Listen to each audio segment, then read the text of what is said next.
Hey my loves, welcome back to Paradigm Shift Tarot, all my Leo people. This reading is for you February 2021. अगर आप इस channel में नए हो तो सब्सक्राइब करना ना भूलिए. अगर सब्सक्राइब कर चुके तो thank you so much my loves. This reading is for your month of February 2021.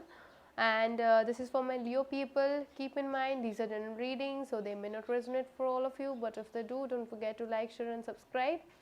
ये जो रीडिंग्स है जनरल रीडिंग्स है ये सभी के लिए रेजोनेट ना करें. कभी कभी रीडिंग्स बहुत ज़्यादा रेजोनेट कर जाती है, कभी कभी नहीं भी करती है, तो just keep that in mind and follow as it says. One more thing is for sure, like अगर आपको चीज़ें और मतलब डीप में जाके जाननी है, if you want to take deeper into things and want to know more about your coming weeks and months, so just you can contact me through my email ID that is given in the description box down below. So first we will do a little bit of astrological thing, like what your astrology says for the month of February 2021. As I can see, your Mercury is going retrograde in your 7th house of relationships. Don't sign new contracts or go for new agreements, but good time for ending things that you have started.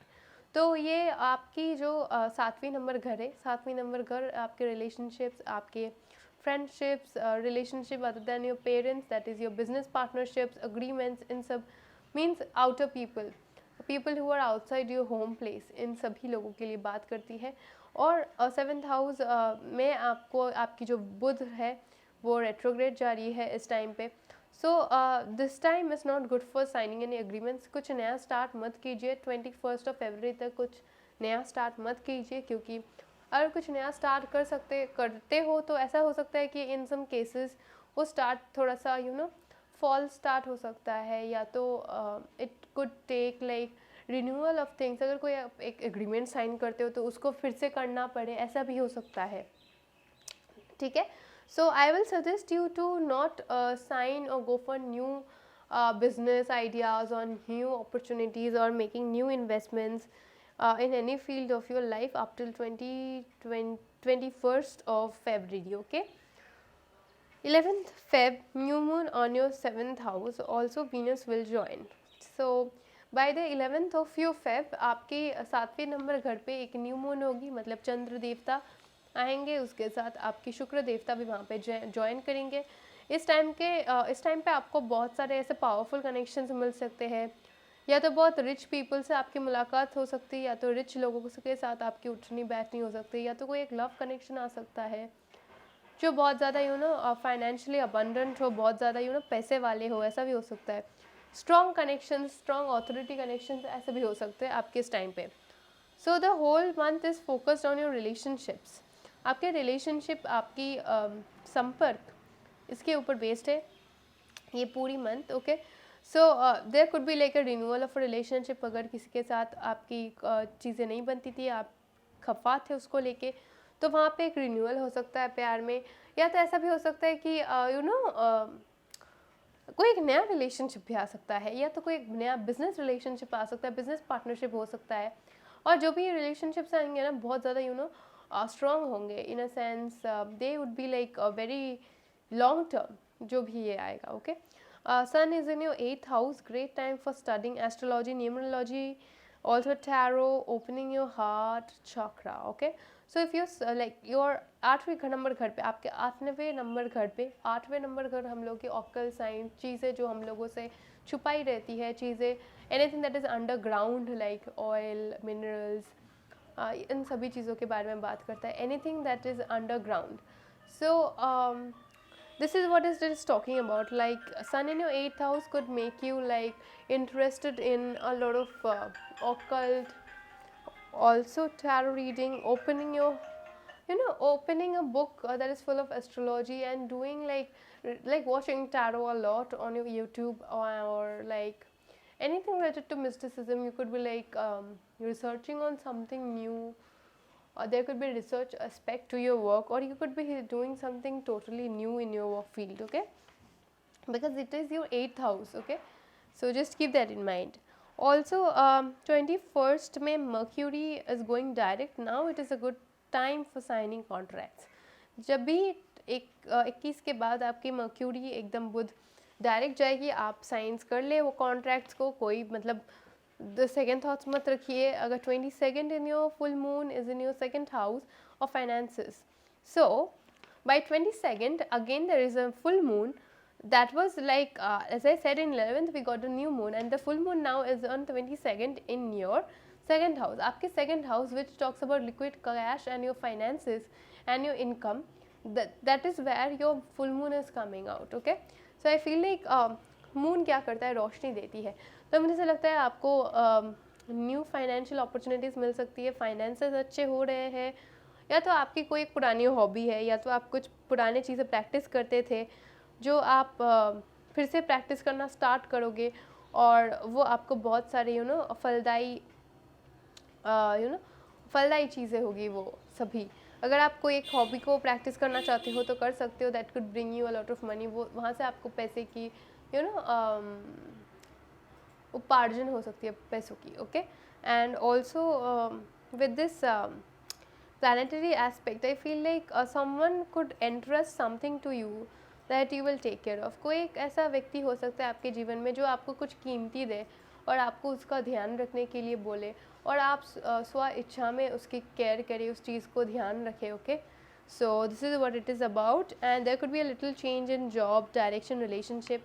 अगर आप बहुत ज़्यादा चीज़ों को comfortably करना चाहते हो, अगर एक कंफर्ट जोन में जा चुके हो, तो मुझे ऐसा लगता है कि इस मंथ पे आपको थोड़ा सा आपके कंफर्ट जोन के बाहर जाके चीज़ें करनी पड़ेगी.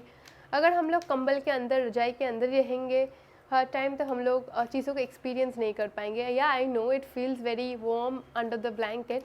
रजाई के अंदर आपको बहुत ज़्यादा गर्माहट महसूस होती है, चीज़ें बहुत अच्छी लगती है, कंफर्टेबल फील होती है. But then you have to wake up, then you have to come out of that blanket and start the day with a good cup of tea. So this is like the actual start of the year, this February, where you have to break the comfort zone and come out of your cocoon stage and start doing something new, innovative regarding your work or relationship or whatever aspect you want. Let's see guys.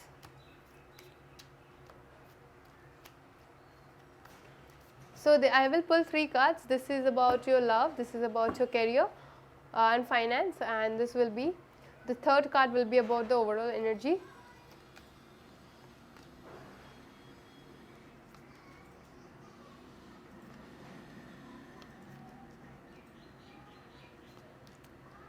I feel like this is about ending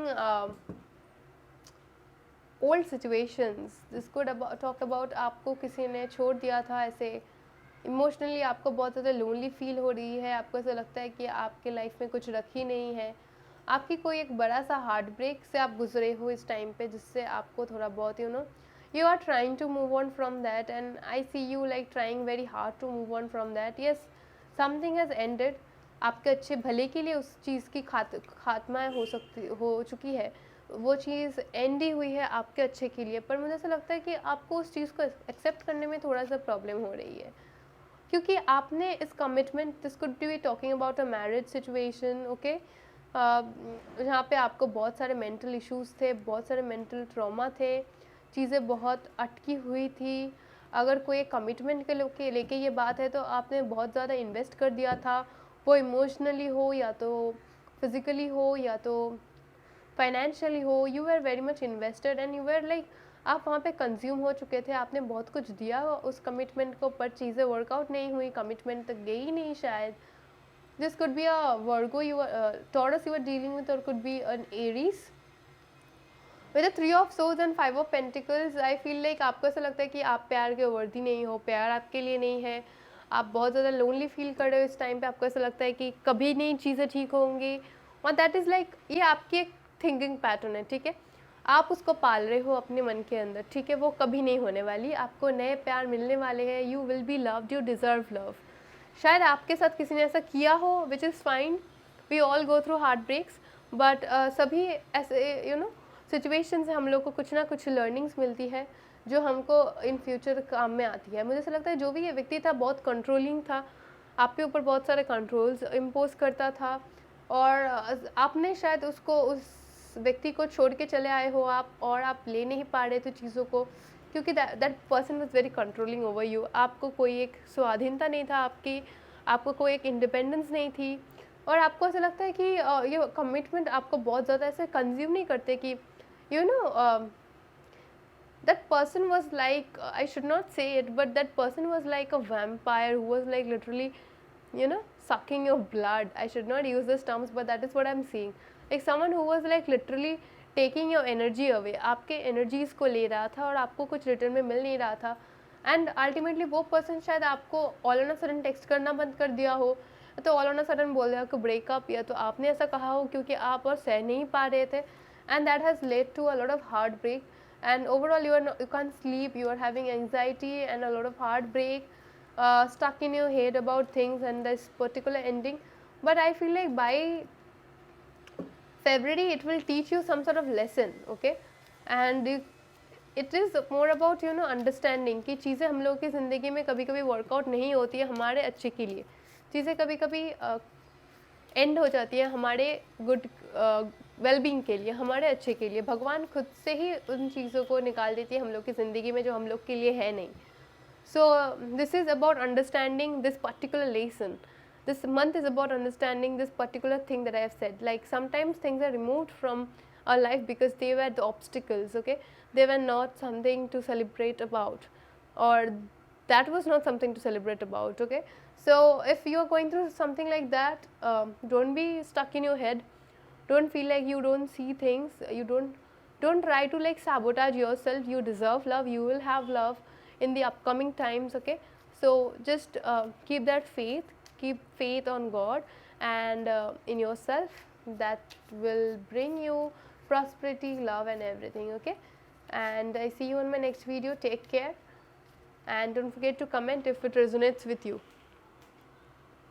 okay. Thank you, bye.